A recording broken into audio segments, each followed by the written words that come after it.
In the ancient and mystical village of Umueze, nestled among the thick forests and sacred rivers of southeastern Nigeria, there lived a woman named Nena. She was known far and wide for her patience, beauty, and quiet strength. Nena had been married to Ezekiel, a strong and noble farmer, for 10 long years, but they had no child. In their culture, the absence of a child was not just a personal sorrow but a community concern. The whispers grew louder with every year. Perhaps Nena had offended the gods, or perhaps she was cursed.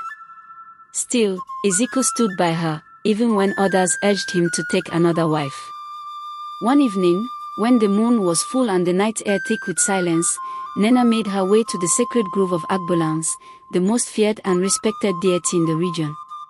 She offered kola nuts, palm oil, and a white goat.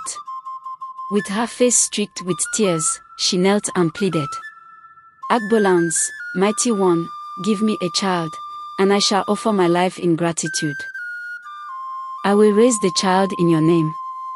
A strange wind swept through the grove, and a voice whispered in the leaves, "You shall have your desire." The next moon cycle, Nena conceived. After years of barrenness, the joy was overwhelming. Drums echoed through Umueze when the child was born, a boy, strong and healthy. They named him Obina, meaning father's heart.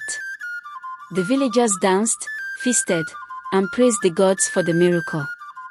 But as Obina grew, something began to change.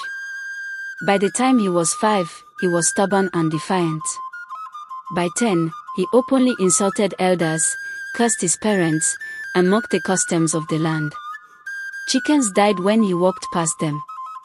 Fires broke out without cause. He led other children to destroy farms and spit on shrines. Nena cried often, while Ezekiel sat in silence, his face dark with confusion and sorrow. They sought every herbalist, every diviner, but nothing helped.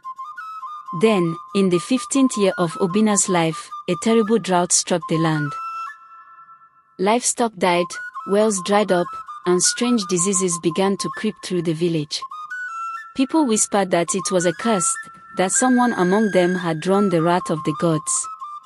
One night, the chief priest, Dibia Ugochukwu, stood before the king, Egui Okafor, and said, "My king, the gods have spoken. There is an evil child in Umueze, spawn of darkness disguised as a gift. If we do not act, he will rise in power and bring destruction to this land." The king, alarmed, asked, "Who is this child? How do we find him?" Dibia Ugochukwu replied, "The gods have instructed that we use the great mirror of truth, kept hidden for centuries. In 2 market days, summon every man, woman, and child to the village square. Those whose reflections do not match their real selves will be exposed, and the evil one shall be buried alive." The town crier rang his bell and shouted through the land, "All must gather at the village square in 2 market days. The gods demand a revealing through the mirror of truth. Let no one stay behind." When the day came, the villagers stood under the blazing sun. One by one, they passed before the ancient mirror, crafted by the gods themselves. Everyone saw themselves just as they were, until Obina stepped forward. The moment he looked into the mirror, gasps and cries tore through the crowd. Where Obina stood was a handsome boy, but in the mirror, there stood a creature. His skin was dark and scaly, his eyes were burning like coal, and smoke coiled from his mouth. Horns curled from his head, and the ground beneath the mirror cracked. "The gods have revealed him," shouted the priest. "He is the evil child." Nena screamed. Ezekiel dropped to his knees, clutching his son. "Please," they begged. "He is our only child. Have mercy." But the king rose and declared, "The word of the gods cannot be undone. We cannot keep an evil seed in Umueze.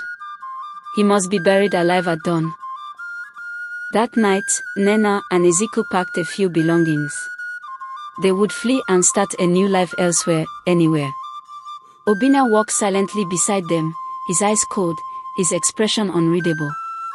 As they reached the edge of the village, a storm unlike any ever seen before exploded from the sky. Thunder cracked. Lightning flashed down with a deafening roar and struck them all. The next morning, the villagers found the three of them, Nena, Ezeku, and Obina, lying lifeless, just a few steps from the village gate. Their bodies were charred black, but peaceful, as if the gods had claimed them without suffering. From that day on, peace returned to umueze. The wells filled again. The farms blossomed. Children played freely, and no darkness hovered over the village. And every year, during the season of the drought, the elders would tell the tale of Nena and Obina, the woman who begged the gods for a child, and the price she unknowingly paid.